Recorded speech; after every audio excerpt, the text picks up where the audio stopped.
야, 넌 피 한 방울 안 섞인 남인데 어딜 감히 가족 모임에 끼어들어? 할 일 없으면 우리 집 가서 변기 곰팡이나 닦아놔. 300만 원짜리 명품 코트를 제 카드로 긁게 해놓고는 호텔 뷔페 문 앞에서 저를 벌레 보듯 내쫓으며 락스와 고무장갑을 던져준 시어머니. 옆에서 동조하던 남편과 시누이까지 그들은 몰랐을 겁니다. 그 집 유일한 열쇠가 지금 제 주머니에 있고 저는 이미 사포로행 비행기에 몸을 실었다는 사실을요. 영하 15도 칼바람 속에 내던져진 무개념 시댁 식구들의 처참하고도 처절한 결말. 오늘 그 통쾌한 참교육 사연을 지금 바로 공개합니다. 백화점 명품관의 조명은 그날따라 유난히 눈이 부시더라고요. 저는 시어머니가 고른 코트의 가격표를 가만히 바라보며 저도 모르게 숨을 크게 들이켰습니다. 300만 원. 숫자를 확인한 순간 정말 눈앞이 아찔해지더군요. 시어머니는 거울 앞에서 코트 자락을 휘날리며 이리저리 몸을 돌려보고 계셨고 직원은 옆에서 연신 고개를 숙이며 입에 발린 칭찬을 늘어놓았습니다. 그럴수록 시어머니의 입꼬리는 점점 더 올라갔죠. 저는 가격표에서 눈을 떼지 못한 채 머릿속으로 이번 달 카드값을 떠올리고 있었습니다. 이번 호텔 모임 말이야. 시골 친척들한테 우리 아들 잘 나가는 거 보여주려면 내가 이 정도는 입어줘야 하지 않겠니? 시어머니는 거울 속 자신을 보며 콧소리를 내셨습니다. 코트 깃을 세우시더니 어깨를 쫙 펴고는 직원을 향해 손가락을 까딱이더군요. 이거 다른 색상은 없어요? 네, 어머님. 베이지색과 네이비색이 있습니다. 베이지색도 한번 가져와 봐요. 직원이 후다닥 뛰어가는 뒷모습을 보며 저는 멍하니 서 있을 수밖에 없었습니다. 300만 원짜리 코트라니요. 지난달에도 200만 원짜리 가방을 사드렸고 그 전달에는 150만 원짜리 구두를 해드렸는데 말이죠. 저는 타들어가는 속을 달래며 입술을 꽉 깨물었습니다. 어머님, 이번 달 생활비가 조금 빠듯해서요. 조심스럽게 말을 꺼내 보았지만 시어머니는 거울에서 눈을 떼고 고개를 천천히 돌리셨습니다. 그 눈빛이 순식간에 얼마나 차갑게 변하던지 저는 저도 모르게 한 발짝 뒤로 물러서고 말았죠. 뭐라고? 그게 이번 달 카드값도 좀 많이 나왔고 해서요. 예, 내가 꾀죄죄하게 입고 가서 아들이 늙은 어미 옷 한 벌 못 해준다고 욕먹으면 좋겠니? 시어머니의 목소리가 높아지자 주변 손님들이 힐끗거리며 저희를 쳐다봤습니다. 저는 고개를 숙인 채 아무 말도 하지 못했습니다. 시어머니는 한 발짝 다가오셨고 코트 자락이 제 팔에 스쳐 지나갔습니다. 그게 다 내 남편 얼굴에 침 뱉는 짓이야. 알기나 해? 손가락으로 제 어깨를 톡톡 치시는데 정말 얼굴이 화끈거려 죽을 맛이더군요. 그때 옆에 서 있던 남편 준호가 제 팔을 툭 쳤습니다. 준호는 휴대전화 화면에서 눈도 떼지 않은 채 무심하게 말하더군요. 여보, 엄마 말이 맞아. 내 체면 봐서 그냥 긁어줘. 나중에 줄게. 나중에라니. 지난번 가방값도 아직 안 줬잖아. 아, 알았다니까. 월급 나오면 줄게. 준호는 짜증 섞인 목소리로 대답하고는 여전히 저와 눈도 마주치지 않았습니다. 저는 결국 입을 다물 수밖에 없었죠. 직원이 베이지색 코트를 들고 왔지만 시어머니는 역시 검은색이 낫겠다며 포장을 주문하셨습니다. 시어머니가 저를 돌아보며 손가락으로 계산대를 가리켰습니다. 뭐해? 안 가고. 저는 떨리는 손으로 지갑에서 카드를 꺼내 계산대 앞에 섰습니다. 결제 단말기에서 삐소리가 나며 300만 원이 빠져나갔고 저는 힘없는 손가락으로 영수증을 받아쥐었습니다. 역시 우리 며느리가 착하네. 방금 전에 차가운 눈빛은 온데간데 없이 사라지고 시어머니는 환하게 웃으며 쇼핑백을 챙기셨습니다. 이 정도는 입어야 친척들이 우리 집안 무시 못하지. 그 말에 준호는 그럼요, 어머님. 잘 어울리실 거예요 라며 맞장구를 쳤고요. 저는 지갑에 카드를 넣었지만 텅 빈 지갑만큼 제 마음도 가벼워진 기분이었습니다. 영수증을 가방에 구겨 넣으며 저는 천천히 발걸음을 옮겼습니다. 퇴근 후 집에 돌아온 저는 옷장 앞에 섰습니다. 오늘은 연말 가족 모임, 호텔 뷔페에서 시댁 친척들이 모두 모이는 날이었죠. 옷장 문을 열고 한참을 들여다보다가 깊숙이 넣어둔 원피스 하나를 꺼냈습니다. 결혼 전에 샀던 건데 한 번도 입지 못하고 그대로 걸려있던 옷이었어요. 짙은 남색의 허리 라인이 예쁘게 잡힌 원피스였죠. 그래, 연말이니까 나도 맛있는 거 먹고 기분 좀 내보자. 스스로를 위로하며 침대 위에 옷을 올려두었습니다. 엄마가 결혼 선물로 주신 작은 진주 귀걸이도 꺼냈고 오랜만에 정성 들여 화장도 하고 립스틱도 발랐습니다. 거울 속 제 얼굴이 조금은 밝아 보이더라고요. 원피스를 갈아입고 거울 앞에 섰는데 다행히 아직 잘 맞았습니다. 진주 귀걸이가 조명 아래서 은은하게 빛나는 걸 보며 저는 고개를 끄덕였죠. 그런데 거실로 나가자마자 소파에 누워 맥주를 마시던 준호가 미간을 찌푸리더군요. 당신 그 옷 입게? 너무 튀는 거 아니야? 왜? 이상해. 오늘 주인공은 우리 엄마인데 눈치 없이 왜 이래 정말. 준호는 리모컨을 내려놓으며 툭 내뱉고는 다시 TV로 눈을 돌렸습니다. 손이 무의식적으로 원피스 자락을 만지작거렸죠. 옷을 갈아입을까 잠시 고민했지만 저는 그냥 못 들은 척 방으로 들어갔습니다. 가방을 열어 호텔 뷔페 초대장을 확인했습니다. 제 카드로 결제한 금박 글씨가 반짝이는 초대장이었죠. 그때 제 휴대전화가 징하고 진동했습니다. 화면에는 사포로 땡처리 항공권 알림이 떴다가 사라졌습니다. 저는 사포로에 눈 내리는 온천 마을을 잠시 떠올리다가 휴대전화를 가방에 넣었습니다. 빨리 나와. 택시 불렀어. 현관에서 재촉하는 준호의 목소리에 저는 가방을 챙겨 나갔습니다. 준호는 코트를 걸치며 저를 흘끗 보더니 술 마셔야 하니 차는 두고 가자고 하더군요. 엄마가 와인 좋아하시니까 오늘 제대로 마셔야 하지. 준호는 싱글벙글하며 현관문을 열었습니다. 엘리베이터 안에서도 준호는 휴대전화 게임 소리만 내며 저와 눈길 한 번 나누지 않았습니다. 저는 닫힌 문에 비친 제 모습을 보며 다시 한번 원피스 자락을 매만졌습니다. 정말 제가 너무 눈치가 없는 걸까요? 아파트 입구에 대기 중이던 택시에 올라탔습니다. 창밖으로 가로등 불빛이 빠르게 스쳐 지나갔고 드디어 호텔 정문 앞에 도착했습니다.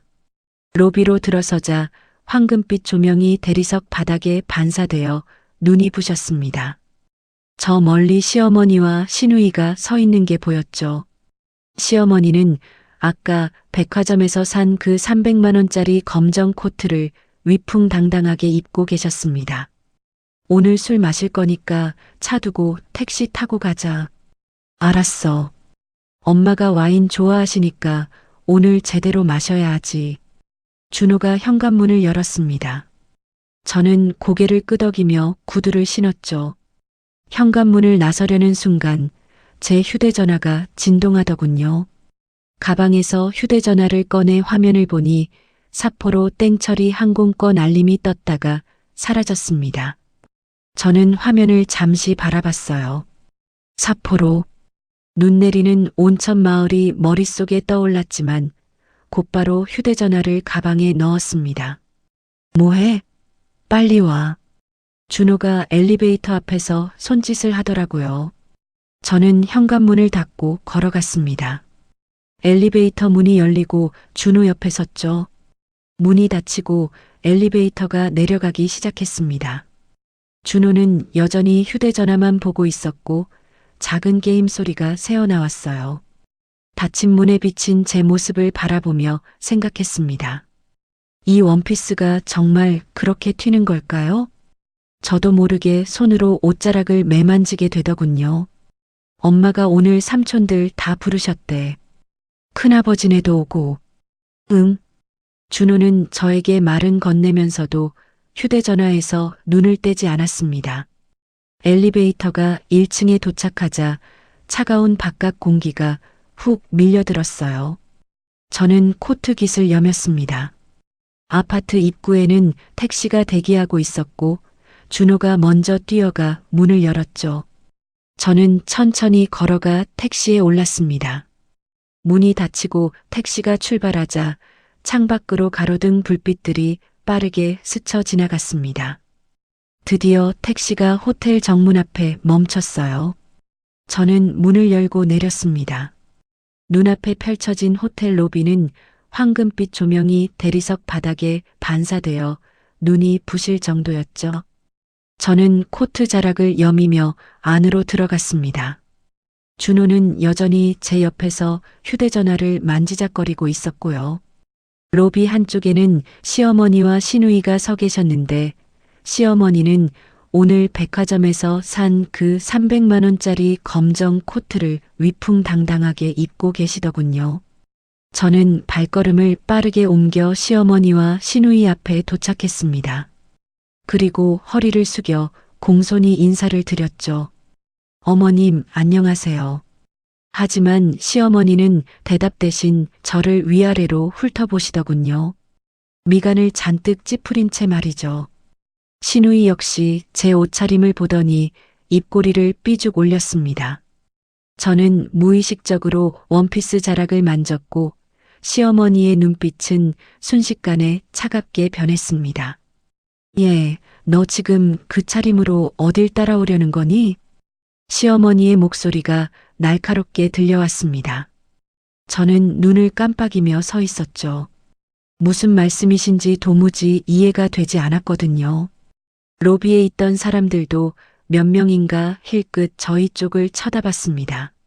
네, 어머님, 오늘 가족 모임이잖아요. 당황해서 말을 더듬는 저를 보며 시어머니는 한숨을 내쉬더니 손으로 이마를 짚으셨습니다. 시누이는 옆에서 킥킥거리고 있었죠. 손으로 입을 가렸지만 웃음소리가 다 새어나왔습니다. 언니, 진짜 눈치가 없네. 시누이가 고개를 절레절레 흔들었습니다. 저는 시누이를 바라봤죠. 시누이는 여전히 웃음을 참지 못하는 표정이었어요. 그때 시어머니가 한 발짝 다가오셨습니다. 목소리를 낮추셨지만 저에게는 너무나도 분명하게 들리더군요. 거긴 우리 진짜 가족끼리 할 얘기가 있어서 가는 거야. 며느리 넌 피 섞인 가족도 아니고 솔직히 친척들 보기에 급도 안 맞잖니? 그 말씀이 비수처럼 가슴에 박혔습니다. 숨이 턱 막히고 입술이 바르르 떨렸어요. 손톱이 손바닥을 파고들 정도로 주먹을 꽉 쥐었습니다. 피 섞인 가족이 아니라고요. 저는 절망적인 심정으로 준호를 돌아봤습니다. 하지만 준호는 여전히 휴대전화만 만지작거리며 딴청을 피우고 있더군요. 여보, 이게 무슨 말이야? 떨리는 목소리로 물었지만 준호는 휴대전화에서 눈을 떼지도 않고 대답했습니다.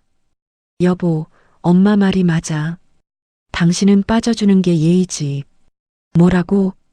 오늘 큰아버지랑 재산 얘기도 해야 하고 복잡한 집안일 얘기할 건데 당신이 있으면 불편하잖아. 준호는 어깨를 으쓱하며 아무렇지도 않게 말했습니다. 시어머니는 고개를 끄덕이셨고 시누이는 팔짱을 낀 채 덧붙이더군요. 언니, 우리 가족끼리 할 얘기가 있어요. 이해하죠? 형님, 저도 이 집안 며느린데. 며느리는 며느리고 가족은 가족이지. 시누이는 손톱을 들여다보며 퉁명스럽게 대답했습니다. 저는 더 이상 할 말을 잃었습니다. 목구멍이 바짝 말라붙는 기분이었죠. 시어머니는 코트 자락을 정리하며 뷔페 입구를 바라보셨습니다. 그리고 솔직히 말해서 오늘 친척들 오는데 네가 있으면 내가 신경 쓰여. 어머님, 시어머니의 말씀에 저는 아무 대답도 할 수 없었습니다. 주먹을 꽉 쥔 손끝에 힘이 잔뜩 들어갔고 손톱은 손바닥 살을 사정없이 파고들었습니다. 그때 호텔 직원이 뷔페 문을 열어주려고 다가왔습니다. 직원은 저를 보더니 멈칫하더군요. 아마 제 얼굴이 백지장처럼 창백해져 있었나 봅니다. 직원이 괜찮으세요? 라고 물었지만 저는 그저 고개를 끄덕일 뿐이었어요. 목소리가 나오지 않았거든요. 신우이는 팔짱을 낀 채 비웃음 가득한 눈빛으로 저를 바라봤습니다. 언니, 눈치 좀 챙겨요. 알겠지? 그리고 오늘 파티는 우리끼리 찍은 사진 보내줄게. 형님. 아, 그리고 오늘 랍스터 뷔페래요. 언니 좋아하는 거 아니었어? 아쉽긴 하네. 신우이는 킥킥 웃으며 시어머니 옆으로 가버렸습니다. 저는 입술을 깨물며 주먹을 꽉 쥐었죠. 손끝이 하얗게 질렸습니다. 로비에 사람들이 많아 소리를 지를 수도 없었어요. 저는 그저 아무 말도 못하고 서 있었습니다. 시어머니는 준호의 팔짱을 끼셨고 준호는 휴대전화를 주머니에 넣었습니다. 시어머니의 얼굴에는 환한 미소가 번지더군요. 아들 가자. 랍스터 먹으러. 네 엄마. 오늘 와인도 좋은 거 시켜요. 그래. 오늘은 푸짐하게 먹자. 시어머니와 준호는 뷔페 입구로 걸어갔습니다. 신우이도 그 뒤를 따랐고요. 저는 그 자리에 멈춰서서 세 사람의 뒷모습을 바라봤습니다. 시어머니가 준호에게 뭔가를 말씀하시자 준호가 웃었고 신우이도 끼어들어 한마디 하더군요. 세 사람은 그렇게 웃음소리를 남기며 뷔페 안으로 사라졌습니다. 저는 혼자 로비에 남겨졌습니다. 다리에 힘이 풀려 가까운 소파에 털썩 주저앉고 말았죠. 그때 주머니 속에서 휴대전화가 진동했지만 저는 꺼내지 않았습니다. 그냥 울리도록 뒀어요. 진동이 멈췄다가 다시 울렸지만 역시 받지 않았습니다. 로비 천장의 샹들리에가 눈부시게 반짝이고 있었고 대리석 바닥에는 제 그림자가 길게 늘어져 있더군요. 저는 고개를 숙이고 제 손을 내려다봤습니다. 손바닥에는 손톱 자국이 선명하게 찍혀 있었습니다. 저는 천천히 숨을 내쉬었지만 가슴은 여전히 먹먹했습니다. 손님 괜찮으세요? 호텔 직원이 다가와 물었습니다. 저는 고개를 들었죠. 억지로 미소를 지어 보였습니다. 네, 괜찮아요. 잠깐 쉬는 거예요. 음료라도 가져다 드릴까요? 아니요. 괜찮습니다. 직원은 고개를 숙이고 물러갔고 저는 다시 고개를 숙였어요. 원피스 자락이 눈에 들어오더군요. 아까 준호가 한 말이 떠올랐습니다. 너무 튀는 거 아니냐는 그 말 말이죠. 저는 원피스 주름을 손으로 펴다가 멈췄습니다. 손이 떨리고 있었거든요. 휴대전화가 또 진동하더군요. 가방에서 휴대전화를 꺼내 화면을 봤지만 모르는 번호였습니다. 저는 전화를 받지 않았죠. 휴대전화를 무릎 위에 올려놓자 화면이 꺼졌고 검은 화면에는 제 창백한 얼굴이 비쳤습니다. 저는 휴대전화를 다시 가방에 넣었습니다. 뷔페 입구에서는 웃음소리가 들려왔습니다. 고개를 돌려보니 다른 가족들이 들어가고 있더라고요. 할머니, 할아버지, 부모와 아이들까지 다 함께 웃으며 걸어가는 그 모습을 멍하니 바라봤습니다. 저도 저런 가족 모임에 가는 줄 알았습니다. 저도 진짜 가족인 줄 알았거든요. 저는 소파에서 일어섰습니다. 다리가 후들거렸죠. 코트 주머니에 손을 넣은 채 로비 밖으로 걸어 나갔습니다. 차가운 바람이 순식간에 얼굴을 때리더군요. 호텔 로비 밖으로 나오자마자 찬바람이 뺨을 스쳤습니다. 코트 깃을 여미며 걸음을 멈췄는데 시어머니가 뒤따라 나오시더라고요. 손에는 쇼핑백 하나를 들고 계셨습니다. 아까 로비에서는 못 봤던 쇼핑백이었죠.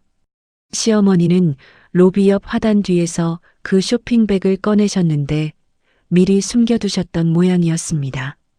시어머니는 쇼핑백을 제 앞으로 던지듯 내미셨습니다. 이거 들어. 이게 뭔데요? 저는 쇼핑백을 받아들었습니다. 안을 들여다보니 락스 한 통과 노란색 고무장갑, 그리고 초록색 수세미가 바닥에 깔려 있더군요. 눈을 깜빡이며 이게 뭔가 싶어 멍하니 서 있었습니다. 어머님, 이건 할 일 없으면 우리 집 가서 화장실 청소나 해라. 곰팡이가 슬어서 냄새나더라. 시어머니의 목소리는 참 담담했습니다. 마치 당연한 일을 시키는 것처럼요. 저는 입이 떡 벌어졌고 쇼핑백을 든 손이 떨렸지만 시어머니는 제 표정 따위는 신경도 쓰지 않으셨습니다. 어머님, 저보고 지금 청소하러 가라고요? 왜? 할 일도 없으면서 뭘 해? 집에 가서 TV나 볼 거야? 그래도 오늘은 연말인데. 연말이면 뭐가 달라? 청소는 해야 하지. 시어머니는 손을 털며 말씀하셨습니다. 저는 멍하니 서 있을 뿐이었죠. 머릿속이 하얘지더군요. 그때 시어머니가 한 발짝 다가오셨습니다. 내일 아침 친척들 오니까 공국도 끓여놓고. 알았지? 공국이요? 응. 사골은 냉동실에 있어. 해동해서 푹 끓여놔. 시어머니의 말씀이 귀를 때렸습니다. 고개를 숙여 쇼핑백 안을 다시 보니 락스 냄새가 코끝을 찔러왔죠. 손이 부들부들 떨렸습니다. 그때 시누이가 로비에서 나오더니 저를 보고 쇼핑백을 힐끗 쳐다보더군요. 입꼬리가 쓱 올라갔습니다. 언니, 비싼 옷에 락스 튀면 안 되니까 조심해요. 아가씨, 그 옷 얼마짜리예요? 락스 튀면 얼룩져서 못 입잖아요.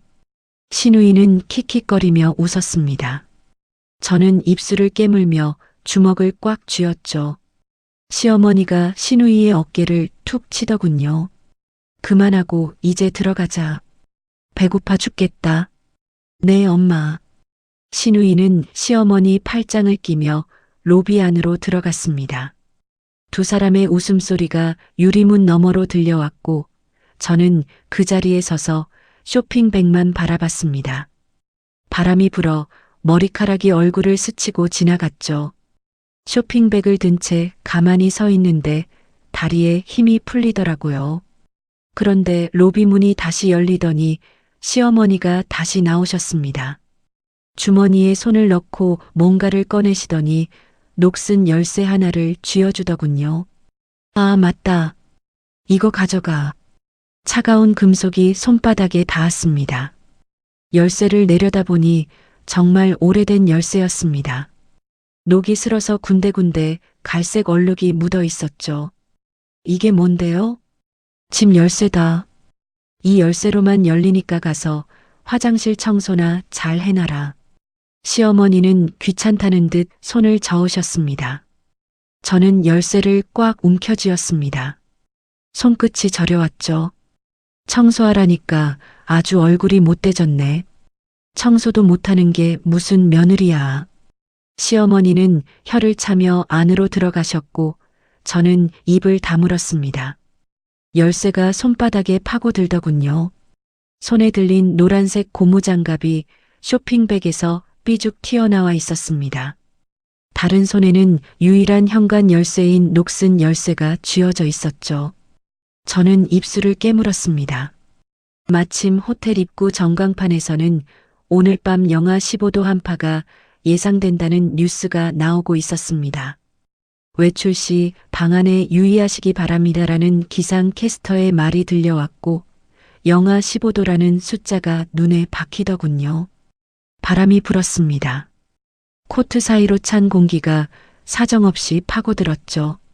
저는 열쇠를 코트 주머니 깊숙이 넣었습니다.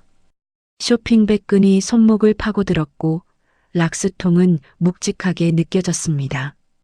호텔 앞 버스 정류장에서는 버스 한 대가 막 떠나가고 있었습니다. 저는 정류장 벤치에 앉아 쇼핑백을 무릎 위에 올려놓았습니다. 안에 들어있는 것들이 덜그럭거리더군요. 락스, 고무장갑, 수세미. 고개를 숙여 쇼핑백 안을 들여다보니 락스통에 붙은 곰팡이 제거용이라는 라벨이 보였습니다. 피식 웃음이 나더라고요. 웃음인지 한숨인지 모를 소리가 제 입에서 새어나왔습니다. 뷔페 창문으로는 따뜻한 불빛이 새어나오고 있었습니다. 안에서 사람들이 웃고 떠드는 모습이 어렴풋이 보였죠. 시어머니의 그 새 코트가 반짝이는 것만 같았습니다. 저는 시선을 돌려 버스 정류장 시간표를 확인했습니다. 다음 버스까지는 20분이나 남았더군요. 주머니에서 열쇠를 꺼내보았습니다. 가로등 불빛 아래서 녹슨 열쇠가 희미하게 빛나고 있었습니다. 유일한 열쇠. 이게 없으면 아무도 집에 못 들어갑니다. 저는 열쇠를 꽉 쥐었습니다.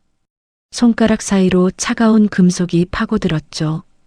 그때 휴대전화가 진동했습니다. 가방에서 꺼내 확인하니 사포로 땡처리 항공권 알림이 또 떴더라고요. 저는 알림을 눌렀습니다. 오늘 밤 출발, 좌석 있음. 항공권 페이지를 한참이나 바라봤습니다. 손가락이 화면 위에서 멈췄고 바람에 머리카락이 날렸습니다. 저는 휴대전화를 다시 가방에 넣고 열쇠를 주머니에 도로 넣었습니다. 멀리서 버스가 오고 있었습니다. 헤드라이트가 점점 가까워졌죠. 저는 벤치에서 일어나 쇼핑백을 들었습니다. 버스가 정류장에 멈추고 문이 열렸습니다. 저는 버스 앞에 서서 쇼핑백을 내려다봤습니다. 하지만 발이 움직이지 않더군요. 문이 열린 채 기사가 저를 쳐다보고 있었습니다. 저는 버스 앞에 서서 꼼짝도 하지 않았습니다. 손에 들린 쇼핑백은 묵직했고 락스 냄새가 코끝을 찔렀습니다. 기사가 짜증스러운 목소리로 말했습니다. 타실 거예요? 말 거예요? 기사의 물음에 저는 대답하지 않았습니다. 버스 문이 닫혔고 버스는 그대로 떠나갔죠. 저는 그 자리에 서서 버스의 뒷모습을 한참이나 바라봤습니다. 빨간 미등이 점점 작아지더니 이내 시야에서 완전히 사라지더군요. 다시 고개를 숙여 쇼핑백을 내려다봤습니다. 노란 고무장갑은 삐죽 튀어나와 있었고 락스통은 비닐 사이로 훤히 보였습니다. 바닥에는 초록색 수세미가 깔려 있었죠. 시어머니의 목소리가 귓가에 환청처럼 맴돌았습니다. 화장실 청소나 해라. 곰팡이가 슬어서 냄새나더라. 곰국도 좀 끓여놓고. 저는 버스 정류장 옆에 있는 쓰레기통을 보았습니다. 발걸음이 자연스럽게 그쪽으로 향하더군요. 쓰레기통 앞에 서서 쇼핑백을 들어 올렸습니다. 잠시 망설였지만 이내 제 손가락에 힘이 꽉 들어갔죠. 저는 쇼핑백을 쓰레기통에 그대로 처박아 버렸습니다. 쿵 소리와 함께 락스통이 굴러가는 소리가 들렸고 고무장갑이 쓰레기통 가장자리에 걸리자 손으로 꾹 밀어 넣었습니다. 그러고는 쓰레기통 뚜껑을 쾅 닫아버렸습니다. 손바닥을 털어내고 코트 주머니에서 열쇠를 꺼냈습니다. 녹슨 열쇠가 가로등 불빛 아래서 희미하게 빛나고 있더군요. 유일한 현관 열쇠였습니다. 저는 그 열쇠를 가만히 바라봤습니다. 청소? 문을 열어놔? 저도 모르게 혼잣말이 나왔습니다. 입꼬리가 실룩거리더라고요. 웃기지 마. 평생 밖에서 떨어봐. 저는 열쇠를 코트 주머니 깊숙이 집어넣었습니다. 손가락 끝으로 열쇠를 만져보니 차가운 금속 느낌이 전해졌죠. 저는 미련 없이 주머니에서 손을 뺐습니다. 휴대전화를 꺼내 화면을 켰습니다. 택시 앱을 열고 검색창에 공항 리무진을 입력했죠. 호출 버튼이 떴고 저는 망설임 없이 버튼을 눌렀습니다. 배차 중입니다라는 문구가 나타나더군요. 나도 내 돈 쓰러 간다. 휴대전화를 가방에 넣고 호텔 창문을 돌아봤습니다. 뷔페 안에서 새어나오는 불빛과 희미한 웃음소리가 들리는 것 같았어요. 저는 고개를 돌려버렸습니다. 잠시 후 검은색 택시가 도착했습니다. 저는 망설임 없이 뒷문을 열고 올라탔죠. 좌석에 앉아 안전벨트를 맸습니다. 기사가 백미러로 저를 쳐다보며 물었습니다. 어디로 모실까요? 기사의 목소리에 저는 창밖을 바라봤습니다.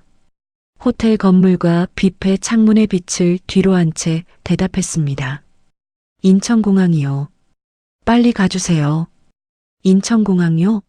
알겠습니다. 기사가 내비게이션을 설정하자 택시가 출발했습니다.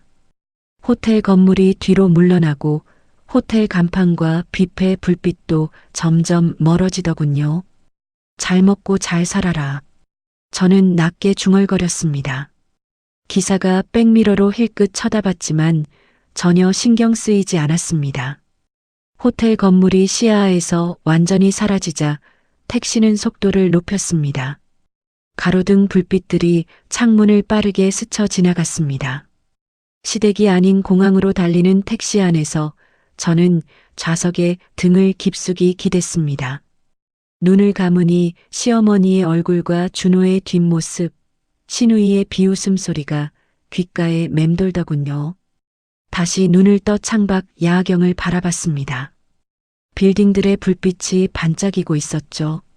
택시 안에서 휴대전화를 꺼내 항공사 앱을 열었습니다. 검색창에 삿포로를 입력하니 오늘 밤 출발하는 항공편이 떴고 다행히 좌석이 남아 있었습니다.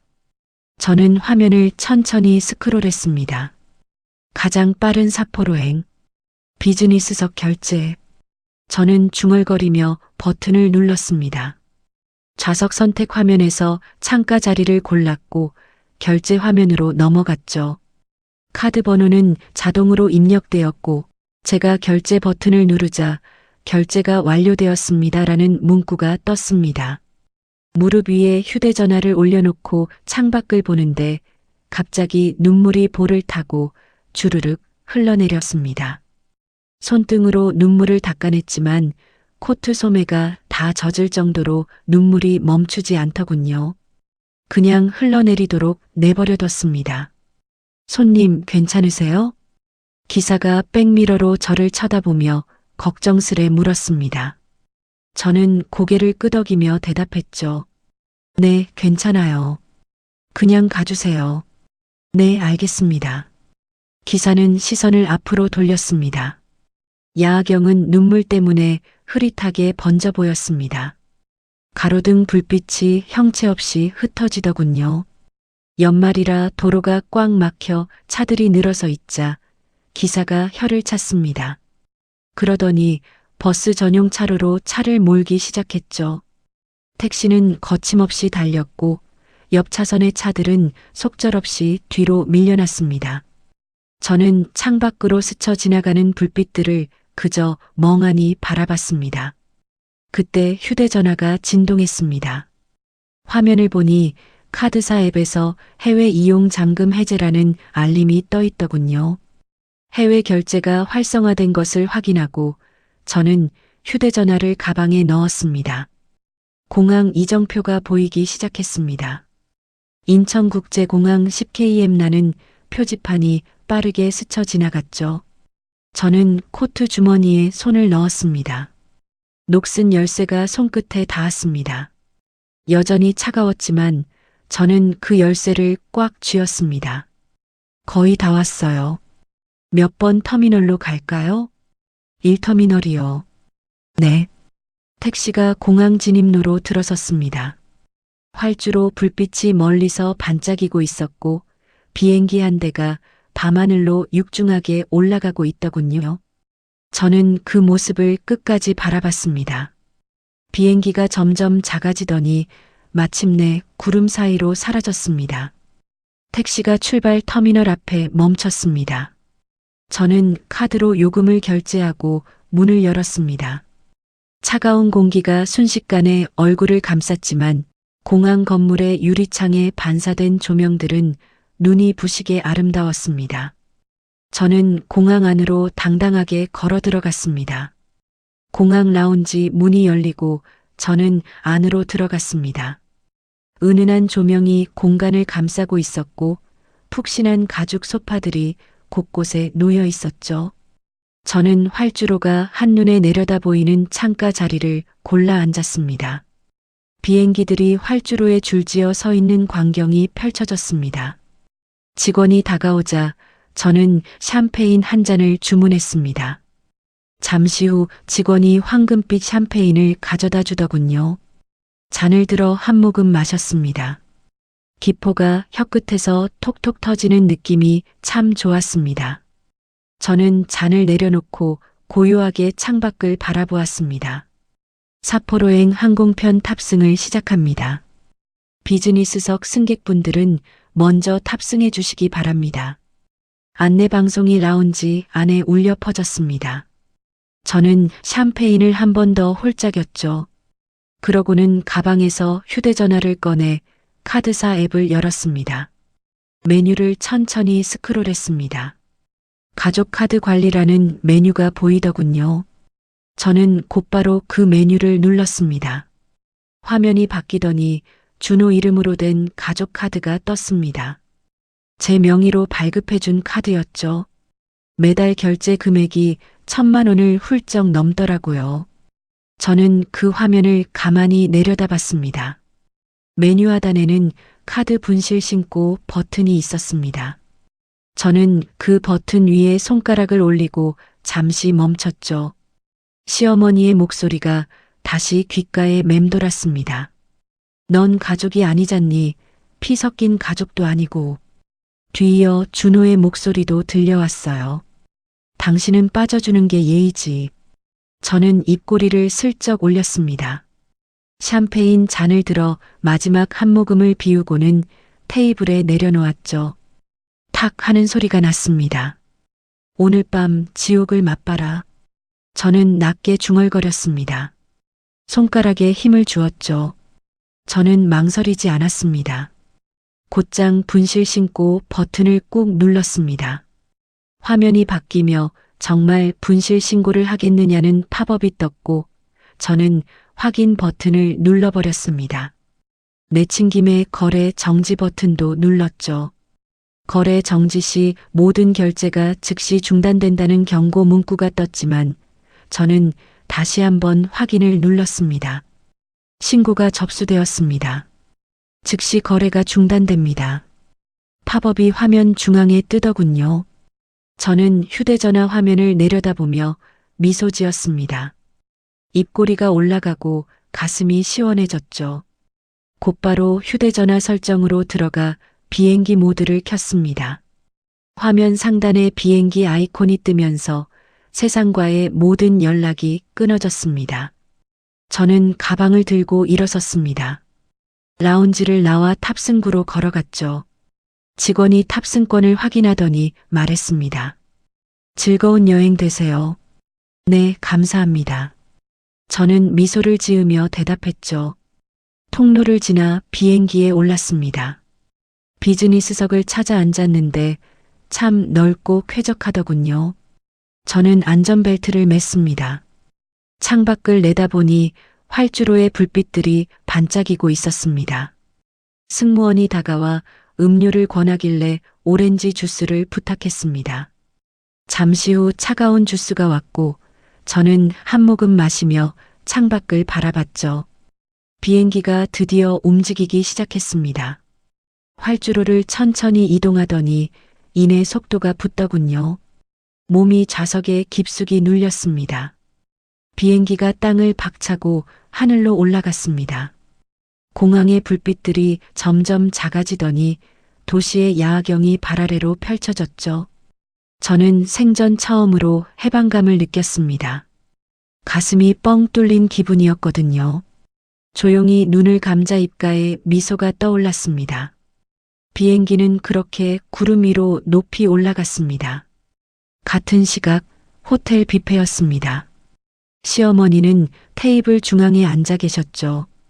친척들이 그 주변을 둘러앉아 있었습니다. 접시마다 랍스터가 놓여 있었고 와인 잔이 테이블마다 가득했습니다. 시어머니가 와인 잔을 높이 들어 올리며 말씀하셨습니다. 며느리가 없으니까 물이 좋네. 시어머니의 목소리가 식당 안에 쩌렁쩌렁 울렸습니다. 친척들도 하호 웃음을 터뜨렸죠. 시어머니는 활짝 웃으시며 다시 말씀하셨습니다. 오늘은 우리 며느리가 쏘는 거니까 마음껏들 드세요. 아이고, 며느리 복 터졌네. 큰어머니가 맞장구를 쳤습니다. 그러자 시누이가 랍스터 집게를 들며 끼어들더군요. 언니가 돈은 잘 벌어요. 쓸 줄을 몰라서 그렇지. 그래도 효심은 있구나. 시어머니한테 이렇게 대접을 하니. 삼촌이 와인을 홀짝이며 말했습니다. 시어머니는 어깨를 으쓱하셨죠. 제가 잘 가르쳤거든요. 준호도 벌건 얼굴로 와인 잔을 비우며 거들었습니다. 진작 이렇게 올 걸 그랬어요. 며느리 없으니까 세상 편하고 좋네요. 시누이는 킥킥거리며 좋아했고 시어머니는 고개를 끄덕이셨습니다. 친척들은 다시 웃음을 터뜨렸죠. 와인 병이 비워지면 곧바로 새 병이 들어왔습니다. 랍스터 접시가 비워지자 스테이크가 추가로 나왔고 디저트까지 아주 푸짐하게 시켰습니다. 마침내 식사가 끝났습니다. 직원이 계산서를 가져오자 준호가 호기롭게 손을 들었죠. 여기요, 계산할게요. 직원이 다가왔습니다. 준호는 지갑에서 카드를 꺼냈습니다. 제 명의로 된 카드였죠. 준호는 아주 거만하게 카드를 직원에게 내밀었습니다. 이걸로 긁어주세요. 네, 알겠습니다. 직원이 카드를 받아들고 계산대로 향했습니다. 준호는 아주 의기양양하게 의자에 기대 앉았죠. 시어머니는 흐뭇한 표정으로 아들을 바라보셨습니다. 우리 아들 역시 듬직해. 엄마 다음엔 더 좋은 데로 모시고 올게요. 그래, 역시 내 아들이 효자야. 잠시 후 직원이 돌아왔습니다. 그런데 표정이 아주 굳어 있더라고요. 카드를 양손으로 든 채 다가온 직원은 준호를 향해 고개를 숙였습니다. 손님, 죄송합니다만. 네, 뭔데요? 이 카드가 도난 신고된 카드라고 나옵니다. 혹시 다른 결제 수단이 있으실까요? 직원의 말 한마디에 테이블은 순식간에 조용해졌습니다. 준호의 얼굴은 하얗게 질려버렸죠. 마침 물을 마시던 시어머니는 너무 놀라 물을 뿜고 말았습니다. 테이블 위로 물이 튀었지만 친척들은 아랑곳하지 않고 일제히 준호를 쳐다봤습니다. 뭐라고요? 준호의 목소리가 바르르 떨렸습니다. 직원이 다시 한번 말했습니다. 도난 신고된 카드라 결제가 불가능합니다. 시어머니의 얼굴이 새파랗게 변했고 시누이는 입을 떡 벌렸습니다. 친척들의 따가운 시선이 꽂혔죠.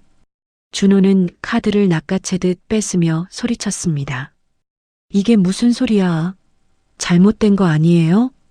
준호는 자리에서 벌떡 일어났습니다. 의자가 뒤로 밀리며 끼익 소리가 났죠. 준호는 떨리는 손으로 직원에게 카드를 다시 내밀었습니다. 그럴 리가 없어. 다시 긁어봐요. 하지만 직원의 목소리는 단호했습니다. 손님, 이미 3번이나 확인했습니다. 분명 도난 신고된 카드입니다. 준호의 얼굴은 더 하얗게 질려갔고 이마에는 식은땀이 송골송골 맺혔습니다. 시어머니는 물을 뿜은 입을 손등으로 닦아냈지만 테이블 위는 이미 물로 흥건했죠. 준호야, 이게 대체 무슨 일이니? 엄마, 잠깐만요. 이거 뭔가 잘못된 거예요. 준호는 허둥지둥 휴대전화를 꺼내 카드사 앱을 열었습니다. 화면을 확인한 준호의 손이 사정없이 떨리더군요. 분실 신고 처리 완료라는 문구가 선명하게 떠 있었거든요. 친척들이 여기저기서 수군거리기 시작했습니다. 큰어머니가 삼촌에게 속삭이더라고요. 아니, 산다더니 이게 무슨 망신이야? 그러게 말이야. 뭔 짓을 한 거야? 삼촌이 혀를 찼습니다. 시어머니의 얼굴은 창피함과 분노로 벌겋게 달아올랐습니다. 준호는 지갑을 뒤져 자기 개인 카드를 꺼냈습니다. 그러고는 직원에게 내밀었죠. 이거로 해주세요. 직원이 카드를 받아 다시 계산대로 갔습니다. 하지만 잠시 후 돌아온 직원의 표정은 더욱 굳어 있었습니다. 손님, 이 카드는 한도 초과입니다. 뭐요? 결제가 안 됩니다. 준호의 무릎이 꺾였습니다. 그대로 의자에 털썩 주저앉았죠. 시어머니가 테이블을 탁 쳤습니다. 야, 너 돈 없어? 엄마, 저도 지금 당황스러워서. 당황은 무슨, 결제를 해야 하지. 시어머니의 목소리가 점점 높아지더군요. 주변 테이블 손님들이 힐끗거리며 저희를 쳐다봤습니다. 신우이가 다급하게 시어머니 소매를 잡아당겼죠. 엄마, 목소리 낮춰요. 사람들 다 봐요. 지금 그게 문제야? 시어머니가 준호를 매섭게 노려보셨습니다. 준호는 아무 말도 못하고 고개를 푹 숙였죠. 상황이 이상하게 돌아가자 친척들이 하나둘 자리에서 일어나기 시작했습니다. 큰아버지가 코트를 집어들며 말하더군요. 우리는 먼저 가볼게. 다음에 보자. 형님, 잠깐만요. 금방 해결할게요. 됐어. 바쁘다. 큰아버지가 손을 저으며 나가버리자 큰어머니도 그 뒤를 따라갔습니다. 삼촌 역시 혀를 차며 일어섰죠. 실망이다. 초대해놓고 이게 뭐야? 삼촌도 나갔고 다른 친척들도 하나둘 자리를 떴습니다. 시어머니가 다급하게 손을 뻗어봤지만 소용없었죠. 저기 잠깐만요. 금방. 아무도 돌아보지 않았습니다. 친척들은 마치 도망치듯 빠져나갔고 테이블에는 시어머니와 준호, 신우이 세 사람만 남겨졌습니다. 빈 접시들이 널브러져 있고 와인병이 뒹구는 모습이 참 처량하더군요. 준호가 휴대전화를 꺼내 소은에게 전화를 걸었습니다. 신호음이 울렸죠. 한 번, 두 번, 세 번. 하지만 전화는 연결되지 않았습니다. 전원이 꺼져 있어 음성 사서함으로. 준호가 전화를 끊고 다시 걸어봤지만 역시나 똑같은 소리만 들려왔습니다. 준호의 얼굴이 험악하게 일그러졌죠. 야, 이 여자가 지금 뭐라고 해? 시어머니가 다급하게 물으셨고 준호는 이를 악물었습니다. 전화가 꺼져 있어요. 이 나쁜 년이. 시어머니도 휴대전화를 꺼내 전화를 걸어보셨지만 마찬가지로 연결되지 않았습니다. 신우이도 걸어봤지만 소용없었죠. 세 사람이 번갈아가며 20번, 30번 넘게 전화를 걸었지만 휴대전화는 계속 꺼져 있었습니다. 그때 호텔 매니저가 테이블로 다가왔습니다. 정장 차림의 중년 남자였는데 표정이 아주 굳어 있더라고요. 손님, 결제 문제가 해결되지 않으면 경찰을 부를 수밖에 없습니다. 경찰이요? 시어머니의 목소리가 파르르 떨렸습니다. 매니저가 고개를 끄덕였죠. 식사 대금이 350만 원입니다. 결제해 주셔야 합니다. 350만 원? 신우이가 비명을 질렀습니다. 준호는 머리를 감싸 쥐었고 시어머니는 준호의 팔을 사정없이 흔들었습니다. 야, 어떻게 좀 해봐. 엄마, 저도 방법이 없어요. 내 돈은 없어. 카드가 한도 초과라니까요. 시어머니가 뒷목을 잡으셨고 신우이는 결국 울먹이기 시작했습니다. 눈물이 볼을 타고 흘러내렸죠. 엄마, 어떡해. 울긴 왜 울어? 내 돈은 없어. 저요? 신우이가 눈을 동그랗게 뜨자 시어머니가 신우이를 노려보셨습니다. 너 적금 있잖아. 결혼자금. 그건, 엄마, 그건 제 돈이에요. 지금 상황이 어떤데? 경찰 온다잖아. 매니저가 팔짱을 끼고 서 있자 신우이는 결국 울면서 휴대전화를 꺼냈습니다. 은행 앱을 열어 떨리는 손으로 적금 해지 버튼을 눌렀죠. 비밀번호를 입력하자 그렇게 모아온 적금이 깨져버렸습니다. 신우이가 카드를 매니저에게 내밀었습니다. 이걸로 해주세요. 신우이의 목소리가 울먹거렸습니다. 매니저가 카드를 받아갔고 잠시 후 돌아왔죠. 결제 완료되었습니다. 신우이는 테이블에 엎드려 어깨를 들썩이며 울었습니다.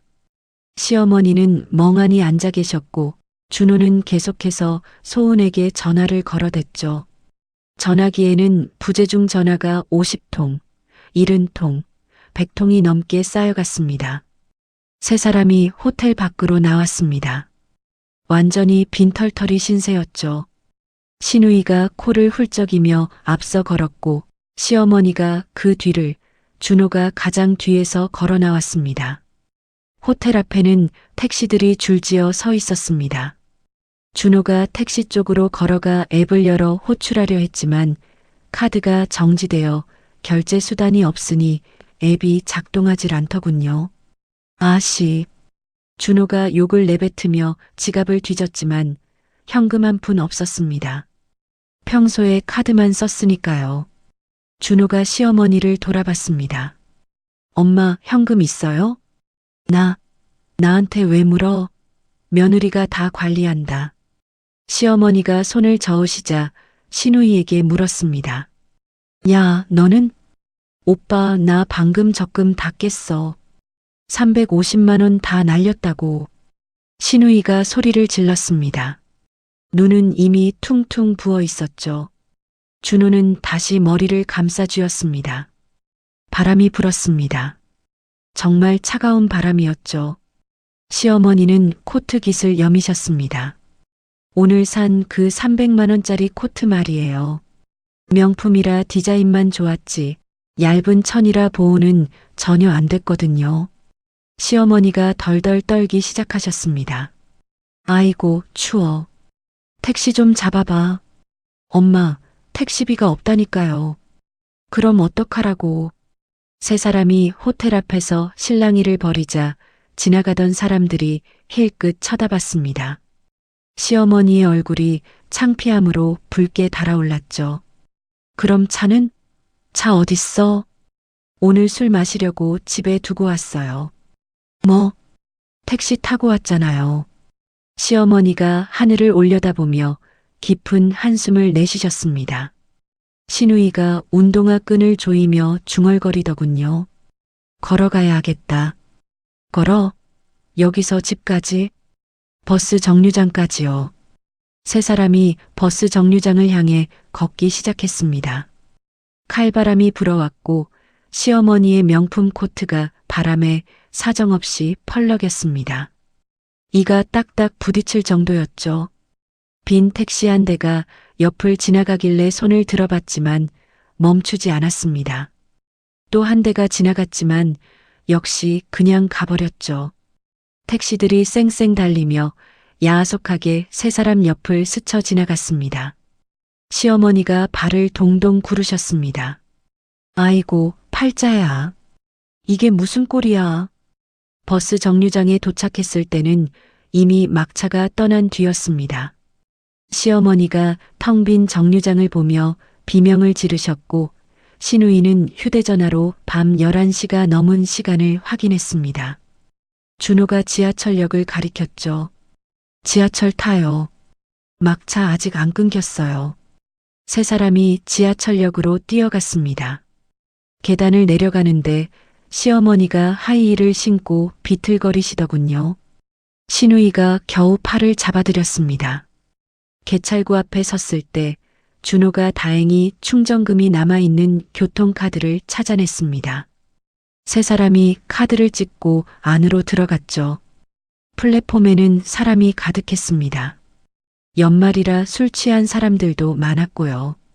지하철이 들어오자 문이 열리며 사람들이 우르르 밀려들었습니다. 세 사람도 떠밀리듯 안으로 들어갔죠. 10,000원이었습니다. 앉을 자리라고는 눈 씻고 봐도 없었죠. 시어머니는 손잡이를 붙잡고 사람들 사이에 끼어 덜덜 떨고 계셨습니다. 그때 옆에 있던 남자가 시어머니를 툭 밀쳤습니다. 시어머니가 비틀거리셨죠. 아우, 냄새나. 좀 밀지 마요. 시어머니가 짜증을 확 부리시더라고요. 그러자 남자가 고개를 돌려 시어머니를 무섭게 노려봤습니다. 아줌마가 밀었잖아요. 뭐요? 아줌마? 좁은 데서 유난 떨지 마세요. 남자가 퉁명스럽게 대꾸하자 주변 사람들이 일제히 시어머니를 쳐다봤고 그 따가운 눈총에 시어머니는 얼굴이 붉어진 채 입술을 깨물고 고개를 돌릴 수밖에 없었죠. 준호는 한쪽 구석에서 휴대전화를 붙들고 안절부절 못하고 있었습니다. 소은에게 계속 전화를 걸어봤지만 연결되지 않았죠. 전원이 꺼져 있어 음성 사서함으로 준호는 이를 악물었습니다. 다시 걸어봐도 똑같은 소리만 반복됐거든요. 준호의 손은 덜덜 떨렸고 얼굴은 창백하게 질려 있었습니다. 술 기운이 아직 남아있어 속은 계속 울렁거렸고요. 신우이 역시 간신히 손잡이를 붙들고 서 있었습니다. 하이힐을 신은 발은 이미 감각이 없을 정도로 아팠고 3년 동안 피같이 모아둔 적금 350만 원이 떠올라 눈물이 다시 차올랐죠. 엄마, 언니 오면 진짜 가만 안 둘 거야. 신우이가 코를 훌쩍이며 말하자 시어머니도 고개를 세차게 끄덕이셨습니다. 당연하지. 그년이 집에 있겠지?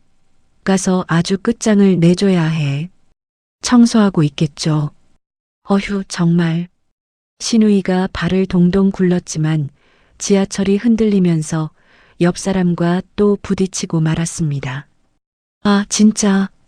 신우이가 짜증을 내자 옆 사람이 눈을 흘겼고 결국 신우이도 입을 다물 수밖에 없었죠.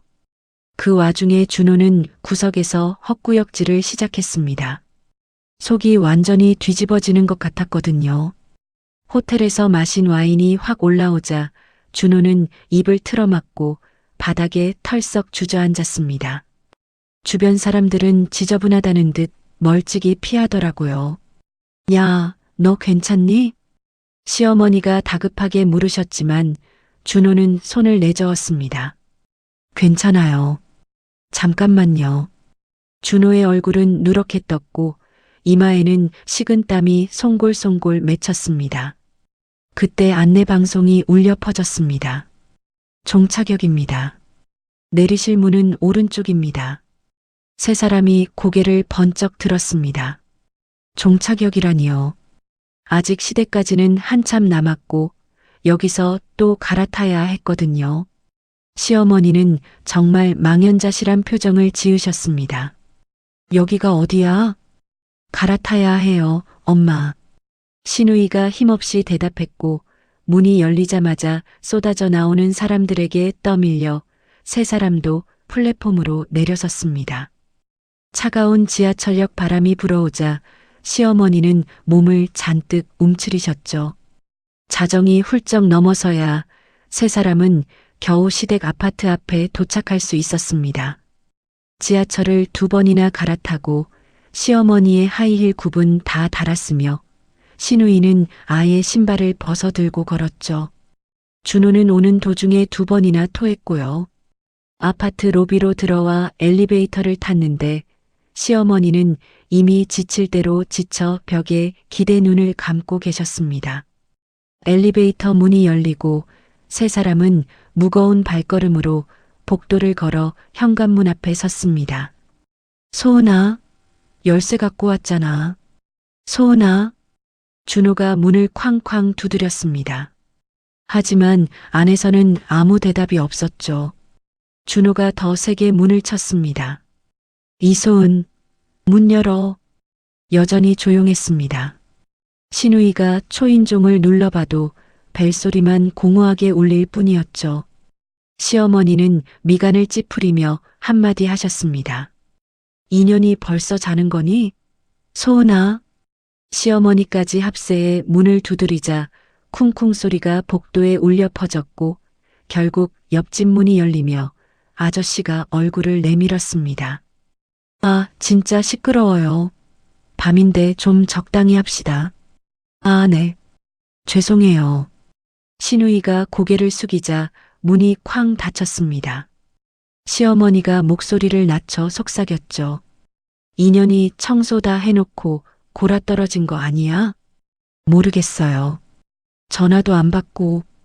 준호가 다시 휴대전화를 꺼내 전화를 걸어봤지만 여전히 꺼져 있었습니다. 준호가 다시 문을 두드리려던 그때였어요. 시어머니가 갑자기 무언가 생각난 듯 손뼉을 짝 치셨습니다. 아 참, 내가 소은이한테 열쇠 줬잖아. 걔 아직 안 왔니? 네. 시어머니의 목소리가 파르르 떨렸고 준호의 얼굴도 순식간에 굳었습니다. 그 열쇠, 소은이가 가져갔는데요. 그럼 열쇠가 없다는 거야? 신우이가 묻자 준호가 멍하니 고개를 끄덕였습니다. 그 순간 시어머니가 비명을 지르셨죠. 뭐라고? 그럼 우리 어떻게 들어가? 시어머니의 목소리가 복도에 쩌렁쩌렁 울리자 옆집 문이 다시 열렸습니다. 제발 조용히 좀 하라고요. 문이 다시 쾅 닫혔고 시어머니는 급히 입을 틀어막으셨습니다. 세 사람은 현관문 앞에 망연자실하게 서서 서로를 바라봤죠. 복도는 정적만이 흐르고 형광등 불빛만 깜빡거렸습니다. 바로 그때 준호의 주머니에서 징하고 카톡 알림이 울렸습니다. 준호가 화들짝 놀라며 휴대전화를 꺼냈는데 바로 소은이 보낸 메시지였죠. 준호의 손이 사정없이 떨리기 시작했습니다. 준호가 떨리는 손으로 메시지를 확인했습니다. 가장 먼저 뜬 건 사진 한 장이었어요. 펑펑 내리는 눈을 배경으로 김이 모락모락 피어오르는 노천탕에서 소은이 삭해 잔을 든 채 환하게 웃고 있는 사진이었죠. 배경에는 일본어 간판이 선명하게 보였습니다. 바로 사포로였죠. 준호의 눈이 튀어나올 듯 커졌고 입이 떡 벌어졌습니다. 옆에서 들여다보던 시어머니와 신우이도 경악을 금치 못했죠. 이게 대체 뭐야? 시어머니의 목소리가 떨렸습니다. 사진 밑에는 이런 메시지가 적혀 있었어요. 어머니 열쇠는 제가 실수로 가져왔네요. 저는 지금 사포로예요. 시어머니가 준호의 휴대전화를 낚아채 화면을 뚫어지게 보셨습니다. 손이 부들부들 떨리더군요.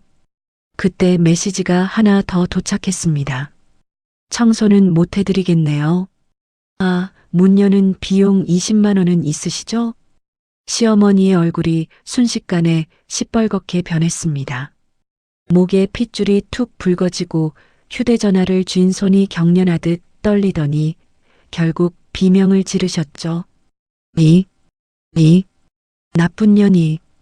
시어머니는 뒷목을 부여잡고 그대로 눈이 뒤집히며 쓰러지셨습니다. 신우이가 비명을 지르며 매달렸죠. 엄마, 정신 차려요. 엄마. 준호가 황급히 시어머니를 붙잡았지만 시어머니의 몸은 이미 축 늘어져 있었습니다. 신우이가 시어머니 볼을 때리며 울부짖자 시어머니는 겨우 눈을 뜨고 헛기침을 하더니 복도 바닥에 주저앉아 가슴을 움켜쥐셨습니다. 숨을 몰아쉬는 시어머니의 모습은 정말 처참하기 짝이 없었습니다. 그년이 감히 나한테. 엄마, 일단 진정하세요. 숨 쉬어야 하죠. 신우이가 시어머니 등을 거칠게 문질렀고 준호는 멍한 눈으로 휴대전화 속 웃고 있는 소은의 사진만 바라보고 있었습니다. 주먹을 꽉 쥔 준호의 손등에는 핏줄이 터질 듯 솟아올랐습니다. 그년이, 감히 그년이, 엄마 말하지 마세요. 일단 숨부터 쉬셔야 하죠. 신우이는 다급하게 시어머니의 등을 문질렀습니다. 준호는 소은에게서 온 사진을 멍하니 바라보다가 휴대전화를 다시 뺏어 들었죠. 화면 속 소은은 노천탕에서 사케 잔을 든 채 너무나도 행복하게 웃고 있었거든요. 준호의 소나기에 절로 힘이 들어갔습니다. 이 미친년이 진짜. 준호는 이를 악물고 주먹으로 벽을 내리쳤습니다. 쿵소리와 함께 손등이 빨갛게 부어올랐지만 분노 때문에 아픈 줄도 몰랐죠. 준호는 서둘러 열쇠 수리업체를 검색해 전화를 걸었습니다. 24시간 출장 업체였죠. 신호음이 몇 번 울리더니 곧 남자 목소리가 들려왔습니다. 네, 24시간 열쇠입니다. 저기요, 지금 문이 안 열려서 그러는데 출장 좀 와주세요. 주소가 어떻게 되세요? 준호가 주소를 부르자 전화기 너머에서 키보드 치는 소리가 들리더군요. 확인됐습니다. 새벽 출장은 비용이 20만 원이에요. 네, 알겠으니까 빨리 좀 와주세요. 결제는 선입금입니다. 입금 확인되어야 출발합니다. 그 말에 준호의 얼굴이 딱딱하게 굳어버렸죠. 카드는 정지됐고 수중엔 현금 한 푼 없었거든요. 현장에서 결제하면 안 될까요? 죄송하지만 새벽 출장은 선입금 원칙입니다. 계좌이체는요? 지금 바로 해드릴게요. 입금 확인되면 그때 출발합니다. 냉정하게 전화가 끊겼습니다. 준호는 떨리는 손으로 은행 앱을 열어 잔고를 확인했지만 고작 3,000원뿐이었죠. 준호는 머리를 감싸쥐었습니다. 어떻게 됐니? 바닥에 주저앉은 시어머니가 물으셨고 준호는 힘없이 고개를 저었습니다. 선입금을 해야 온다는데 지금 돈이 없어요. 그 말에 시어머니의 얼굴이 일그러졌고 신우이는 결국 울먹이기 시작했죠. 오빠, 나도 돈 한 푼 없어. 아까 뷔페에서 내 적금 다 깨서 냈잖아. 나도 안다고. 세 사람은 현관문 앞에 선 채 서로의 얼굴만 멍하니 바라봤습니다. 복도에는 차가운 냉기만 가득했죠. 창문 틈으로 들어오는 칼바람에 시어머니는 몸을 잔뜩 움츠리셨습니다. 300만 원짜리 명품 코트가 바람에 힘없이 펄럭이더군요. 일단 여기라도 앉으세요. 준호가 복도 계단에 주저앉자 시어머니와 신우이도 그 옆에 자리를 잡았습니다. 시멘트 바닥은 얼음장처럼 차가웠죠. 준호는 주변을 둘러보다가 재활용 박스 옆에 굴러다니던 신문지 뭉치를 가져왔습니다. 그리고는 바닥에 깔아주었죠. 이거라도 깔고 앉으세요. 시어머니는 그 지저분한 신문지를 보며 얼굴을 찌푸리셨지만 바닥이 너무 차가워 어쩔 수 없이 그 위에 앉으셨습니다. 신우이도 그 옆에 웅크리고 앉았죠. 세 사람이 신문지를 깔고 복도에 나란히 앉아있는 꼴이라니 참 가관이었을 겁니다. 영하 15도의 한파 속에 시어머니의 이는 딱딱 맞부딪혔고 신우이는 추위를 이기려 무릎을 꽉 껴안았죠. 준호는 야속하게 빨간 불빛만 깜빡이는 도어락을 멍하니 쳐다봤습니다. 결국 준호가 다시 일어나 문을 두드리기 시작했습니다. 손바닥으로 주먹으로 미친 듯이 쳤죠. 소은아, 제발 문 좀 열어줘. 소은아. 준호의 목소리는 파르르 떨리고 있었고 끝내 울먹임이 섞여 나왔습니다. 하지만 대답이 있을 리 만무했죠. 소은은 저 멀리 사포로에 있었으니까요. 준호는 차가운 문에 이마를 기대고 흐느끼기 시작했습니다. 소은아, 내가 잘못했어. 제발 문 좀. 준호의 어깨가 들썩이며 우는 소리가 정적을 깨웠습니다. 시어머니는 옆에서 콜록콜록 기침을 해대기 시작했고요. 엄마, 괜찮으세요? 춥다. 너무 추워. 시어머니의 기운 없는 목소리가 복도에 울려 퍼졌습니다. 그때 복도 형광등이 몇 번 깜빡이더니 툭 하고 꺼져버렸죠. 칠흑 같은 어둠이 내려앉자 신우이가 비명을 질렀습니다. 으악! 조용히 해. 옆집 아저씨 또 나온단 말이야. 준호가 쉬익 소리를 내며 다그쳤고 어둠 속에서는 시어머니의 기침 소리만 들려왔습니다. 세 사람은 그렇게 어둠 속에 웅크린 채 창문 틈으로 새어 들어오는 칼바람을 온몸으로 맞아야 했죠. 밖에는 하얀 눈이 소리 없이 내리기 시작했습니다. 같은 시각 사포로의 아침은 참 평온하게 밝아왔습니다. 저는 료칸의 창문을 활짝 열었죠. 찬 공기가 뺨을 스쳤지만 기분은 정말 상쾌했습니다. 밖에는 눈이 펑펑 내리고 있었고 온 세상이 하얗게 덮여 있더군요. 저는 깊은 숨을 들이마셨습니다. 가슴이 뻥 뚫리는 기분이었고 그동안 목덜미를 누르던 뻣뻣함도 다 사라진 것 같았습니다. 창틀에 팔을 기대고 눈을 구경하는데 하얀 눈송이가 제 손등 위에 사뿐히 내려앉더군요. 차가웠지만 금세 녹아 물방울이 되는 그 모습조차 참 예뻐 보였습니다. 저는 손등을 가볍게 털어냈죠. 그때 료칸 직원이 문을 두드렸습니다. 아침 식사를 가져왔더라고요. 저는 공손히 고개를 숙여 인사했습니다. 아리가또 고자이마스. 직원이 나가고 문이 닫혔습니다. 방 안에는 맛있는 냄새가 가득 찼죠. 김이 모락모락 나는 흰 쌀밥에 구수한 된장국, 노릇하게 구워진 연어구이와 폭신한 계란말이까지 작은 반찬들 하나하나가 참 정갈하게 담겨 있었습니다. 저는 젓가락을 들어 연어구이를 한 점 먹었습니다. 짭조름하고 부드러운 살이 입안에서 살살 녹더군요. 따뜻한 국물을 마시니 속이 확 풀리는 기분이었죠. 내 돈으로 내가 즐기는 게 이렇게 좋은 거였구나. 저는 혼잣말을 하며 천천히 식사를 즐겼습니다. 누구 눈치 볼 필요도 없이 한 입 한 입 음미하며 즐거운 시간을 보냈죠. 식사를 마친 뒤 저는 휴대전화를 꺼냈습니다. 그리고 사진첩을 열어 시댁 식구들의 사진을 하나씩 훑어봤습니다. 시어머니, 준호, 신우이, 그리고 지긋지긋했던 가족 모임과 명절 사진들까지. 저는 망설임 없이 전체 선택 버튼을 누른 뒤 삭제 버튼을 눌렀습니다. 정말 삭제하시겠습니까? 팝업 창이 떴지만 저는 고민하지 않았습니다. 확인 버튼을 누르는 순간 그동안의 기록들이 말끔히 사라졌죠. 텅 빈 화면을 보니 마음이 그렇게 후련할 수가 없더라고요. 저는 휴대전화를 가볍게 내려놓았습니다. 옆 테이블의 일본인 부부가 저를 보며 작은 목소리로 대화하는 게 들렸습니다. 부인이 남편에게 속삭이며 제 쪽을 힐끗 보더군요. 남편도 고개를 돌려 저를 봤습니다. 두 사람이 작은 목소리로 대화를 나누고 있었습니다.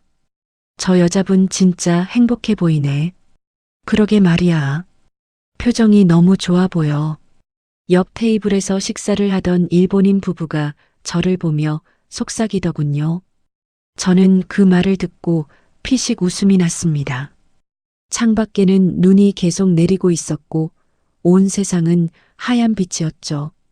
식사를 마친 후 저는 곧장 온천으로 향했습니다. 노천탕이었어요.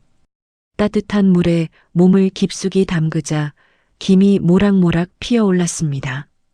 차가운 눈송이가 머리 위로 내려왔는데 뜨거운 물과 차가운 눈의 대비가 정말 기가 막히더군요. 저는 탕 가장자리에 기대앉아 조용히 눈을 감았습니다. 온천욕을 마치고 방으로 돌아온 저는 유카타를 입고 다다미 위에 앉았습니다.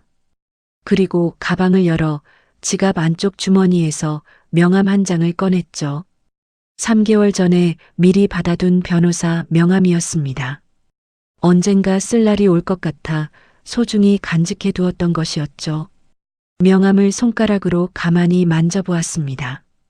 법무법인 정의 이정훈 변호사 이혼 전문이라는 글씨가 도톰하게 새겨져 있더군요. 저는 명함을 한참 동안 바라보다가 휴대전화를 꺼냈습니다. 메시지 앱을 열고 변호사님의 번호를 입력했죠. 안녕하세요. 이정훈 변호사님. 이소은입니다.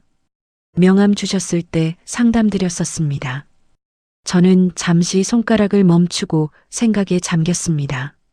뭐라고 더 써야 할까 고민하다가 곧바로 다음 문장을 입력했습니다. 내일 귀국하면 바로 이혼 진행해 주세요. 전송 버튼을 누르자 메시지가 순식간에 날아갔습니다. 휴대전화를 내려놓는데 가슴이 그렇게 시원할 수가 없더라고요. 후회는 전혀 없었습니다. 다시 창밖을 내다봤습니다. 눈이 하염없이 내리고 있더군요. 저는 창가에 앉아 그 풍경을 바라보며 지난 7년의 세월을 떠올렸습니다. 결혼 후 7년. 시어머니의 끝없는 구박과 준호의 방관, 그리고 신우이의 비웃음까지. 저는 그 모든 것을 참고 또 참았습니다. 그저 가정을 지켜야 한다는 생각에 스스로를 위로하며 버텨왔었죠. 하지만 이제 정말 끝이었습니다. 저는 더 이상 누군가의 며느리도 누군가의 아내도 아니었습니다. 저는 온전한 이소은이었습니다. 그냥 이소은, 제 자신으로 다시 돌아온 것이죠. 입꼬리가 절로 올라갔습니다. 눈물이 왈칵 쏟아지려다 멈췄는데 그건 슬픔이 아니라 안도감이었습니다. 온천욕을 하고 따뜻한 방에 앉아 있으니 잠이 쏟아지더군요. 저는 이불을 펴고 누워 나무 천장을 바라봤습니다. 은은한 나무 냄새가 코끝을 스쳤고 입가에는 미소가 떠나지 않았습니다. 테이블 위에 놓인 휴대전화는 꺼진 채 조용히 잠들어 있었죠. 어떠한 알림도 소음도 없는 완벽한 평온이었습니다. 창밖의 눈은 료칸 지붕 위에 소복소복 쌓여갔고 저는 오랜만에 악몽 없는 깊은 잠에 빠져들었습니다. 그로부터 한 달이 지났습니다. 서울의 겨울은 여전히 살을 애듯 매서웠죠. 저는 법원 정문 앞에 서 있었습니다. 제 돈으로 직접 고른 새 검은색 코트를 입고 선글라스를 쓴 채 말이죠. 바람에 날리는 머리카락을 귀 뒤로 넘기며 법원 계단을 올라가려는데 누군가 익숙한 목소리로 제 이름을 불렀습니다. 소은아. 고개를 돌려보니 그곳에 준호가 서 있더군요. 한 달 만에 보는 얼굴은 정말 헬쑥해져 있었습니다. 광대뼈는 도드라지고 눈 밑엔 다크서클이 짙게 내려앉아 있었죠. 수염은 지저분하게 자라 있었고 코트는 구질구질하게 구겨져 있었습니다. 준호가 비틀거리는 발걸음으로 다가와 제 앞에 멈춰 섰습니다. 충혈된 눈과 바짝 마른 입술로 그가 입을 뗐습니다. 여보. 갈라진 목소리에 저는 대답 대신 선글라스 너머로 그를 차갑게 바라봤습니다. 여보, 내가 정말 잘못했어. 그날은 내가 정신이 없어서 그랬어. 술도 마셨고. 그래서 제 물음에 준호는 고개를 푹 숙였습니다. 어깨가 축 처진 게 정말 처량해 보이더군요. 다시 시작하자. 응? 내가 정말 달라질게. 엄마한테도 확실히 말할게. 당신한테 잘하라고. 그 말에 저도 모르게 헛웃음이 났습니다. 입꼬리가 비릿하게 실룩거렸죠. 준호가 제 손을 잡으려 했지만 저는 한 발짝 뒤로 물러나 그의 손을 피했습니다. 그날 이후로 엄마가 독감에 걸려서 아직도 많이 아파. 준호의 말에 저는 눈썹을 슬쩍 치켜 올렸습니다. 그래서 어쩌라고? 그러니까 당신이 좀 이해해주면 안 될까? 엄마도 지금 반성 많이 하고 있어. 반성? 저는 선글라스를 고쳤으며 코트 깃을 여몄습니다. 그리고 준호를 똑바로 쳐다보며 말했죠. 위자료나 제때 입금해. 당신 월급 압류당하고 싶지 않으면 말이야. 준호의 얼굴이 순식간에 굳어버렸습니다. 입만 벙긋거릴 뿐 아무 말도 못하더군요. 저는 그대로 준호 옆을 지나쳐 걸어갔습니다. 어깨가 살짝 스쳤지만 무시했죠. 뒤에서 여보, 소은아 하고 부르는 소리가 들렸지만 돌아보지 않았습니다. 또각또각 법원 계단에 울려 퍼지는 제 구두 소리가 참 경쾌하게 느껴졌습니다. 법원 입구에 다다르자 휠체어 하나가 보였습니다. 바로 시어머니였습니다. 신우이가 뒤에서 휠체어를 밀고 있었죠. 시어머니의 얼굴은 누렇게 떠 있었고 볼은 푹 꺼져 있었습니다. 무릎에 담요를 덮고 빨개진 코로 콜록콜록 기침을 해대던 시어머니가 저를 발견하더니 눈을 부라리더군요. 휠체어 팔걸이를 붙잡고 억지로 몸을 일으키려 하시길래 신우이가 급히 말렸습니다. 엄마 가만히 좀 계세요. 전현이 왔다? 네가 사람이냐? 우리를 그렇게 얼려 죽일 뻔하고. 시어머니의 갈라진 목소리가 법원 앞에 쩌렁쩌렁 울렸습니다. 지나가던 사람들이 무슨 일인가 싶어 힐끗거렸지만 저는 걸음을 멈추지 않고 그들 옆을 지나쳤습니다. 신우이가 시뻘겋게 충혈된 눈으로 저를 노려보며 쏘아붙이더군요. 언니, 참 독하시네요. 우리 오빠랑 헤어지면 이제 완전 남남인 거 아시죠? 저는 잠시 멈춰서서 신우이를 힐끗 바라봤습니다. 선글라스를 살짝 내려 눈을 맞춘 뒤 한마디 해줬죠. 적금이나 다시 열심히 모아둬. 이번엔 엄마한테 뺏기지 말고. 신우이의 얼굴이 순식간에 새파랗게 질렸습니다. 입을 벌린 채 얼어붙은 그녀를 뒤로하고 저는 법원 안으로 들어갔습니다. 유리문이 닫히자 뒤에서 시어머니의 욕설 섞인 고함이 희미하게 들려왔지만 전혀 상관없었습니다. 복도를 당당하게 가로질러 걸어갔습니다. 제 구두 굽소리가 법원 복도에 시원하게 울려 퍼졌죠. 드디어 법정문이 보였고 저는 망설임 없이 문을 열고 들어갔습니다.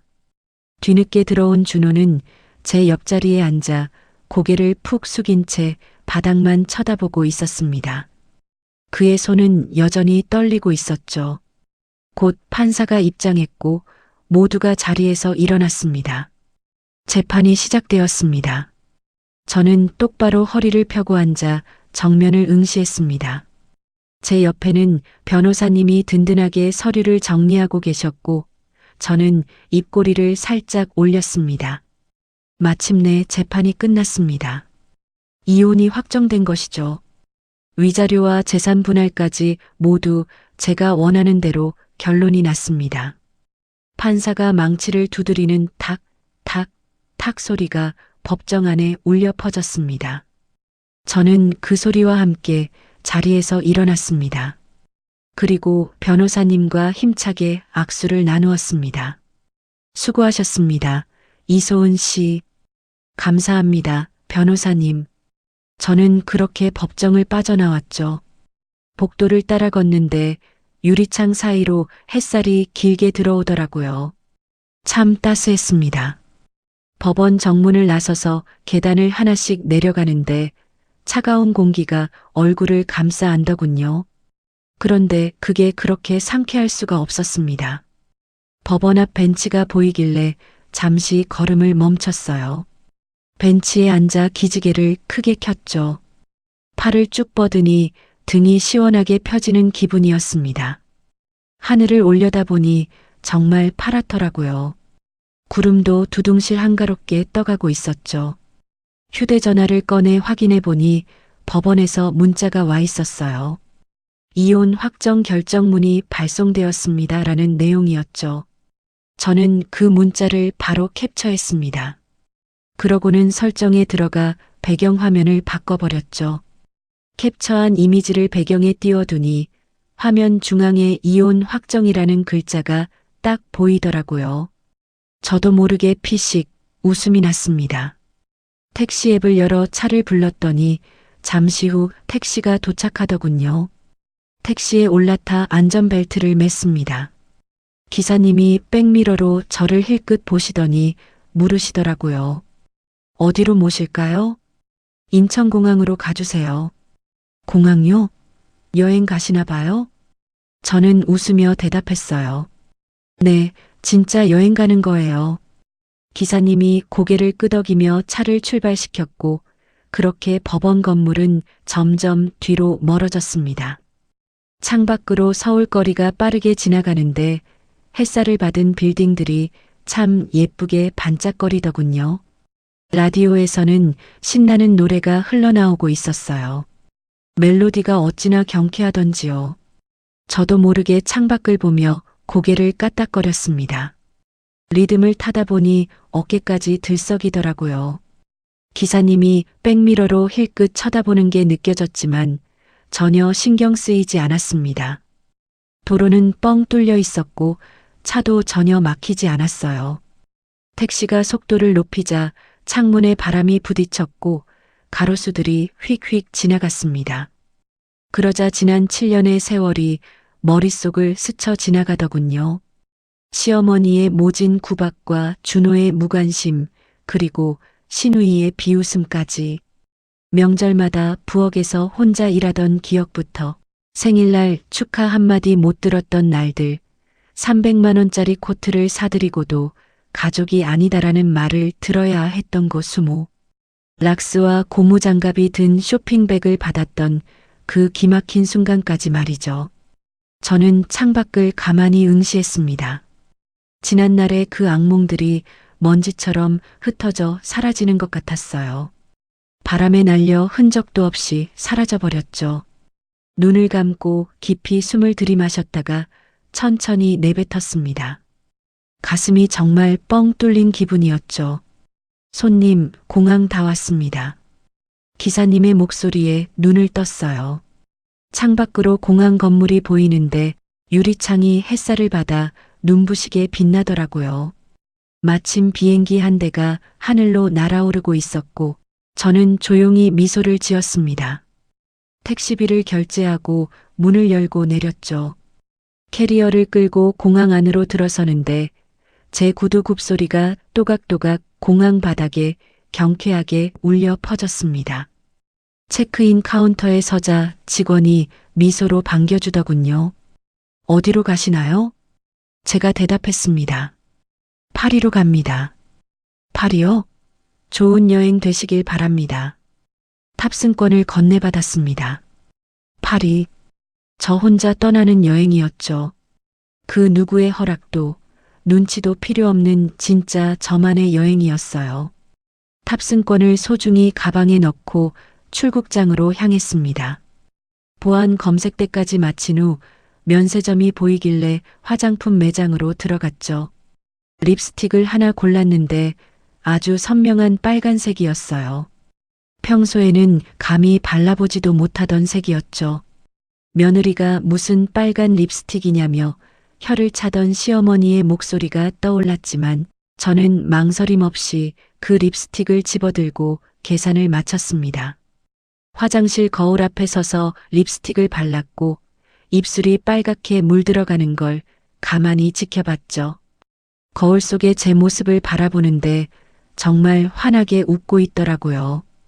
탑승 게이트로 향하니 파리행 KE901편 탑승 안내 방송이 나오더군요. 줄을 서서 차례를 기다렸고 직원의 인사를 받으며 비행기에 올랐습니다.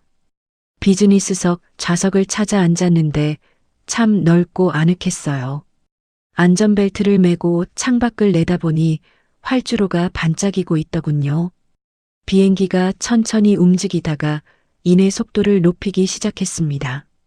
몸이 좌석에 꾹 눌리는 기분이 들더니 드디어 땅을 박차고 하늘로 솟아올랐죠. 창밖을 보니 서울이 점점 작아지더라고요. 빌딩들은 개미처럼, 도로는 실처럼 가늘어졌고 비행기는 어느새 구름 위로 올라섰습니다. 파란 하늘이 끝도 없이 펼쳐졌죠. 창밖을 보며 미소 지었습니다. 이제 정말 시작이었죠. 제 새로운 인생의 출발이었어요. 더 이상 누군가의 며느리도 아내도 아니었습니다. 저는 그냥 이소은이었습니다. 온전한 저 자신으로 돌아온 거예요. 구름 사이를 가르며 날아가는 비행기 창가로 따스한 햇살이 들어왔고 눈을 감으니 심장이 두근거리더라고요. 이건 두려움이 아니라 앞으로 펼쳐질 날들에 대한 설렘이었습니다. 승무원분이 다가오길래 샴페인 한 잔을 부탁했습니다. 잠시 후 도착한 황금빛 샴페인 잔을 들고 창밖을 봤어요. 나에게 건배. 조용히 혼잣말을 내뱉고 샴페인을 한 모금 마셨습니다. 기포가 혀끝에서 톡톡 터지는데 그렇게 달콤하고 시원할 수가 없더라고요. 지난 7년의 악몽은 그렇게 끝이 났습니다. 이제 새로운 꿈이 시작되겠죠. 오직 저만의 꿈, 저만의 인생, 그리고 저만의 행복 말이에요. 비행기는 파리를 향해 힘차게 날아갔고 저는 깊고 평온한 잠에 빠져들었습니다. 자는 내내 입가에는 미소가 떠나지 않았죠. 여러분, 소은 씨의 이야기 어떻게 들으셨나요?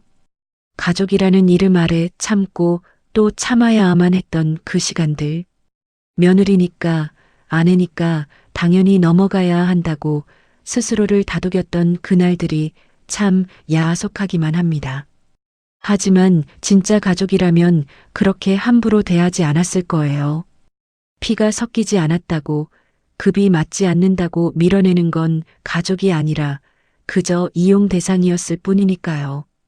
소은 씨는 그날 확실히 깨달은 거죠. 더 이상 참을 필요가 없다는 걸요. 내 돈으로 내 인생을 당당하게 살아도 된다는 걸 말입니다. 그렇게 소은 씨는 자신의 소중한 삶을 되찾았습니다. 혹시 지금 이 이야기를 들으시면서 마음 한구석이 뜨끔하신 분들 계시지 않나요? 혹은 누군가를 너무 쉽게 대하고 있지는 않은지, 아니면 반대로 누군가에게 너무 많이 참고만 있는 건 아닌지 한번 생각해 보게 됩니다. 소은 씨의 이야기가 여러분에게 작은 용기가 되었으면 좋겠네요. 끝까지 함께 해주신 모든 분들께 진심으로 감사드립니다.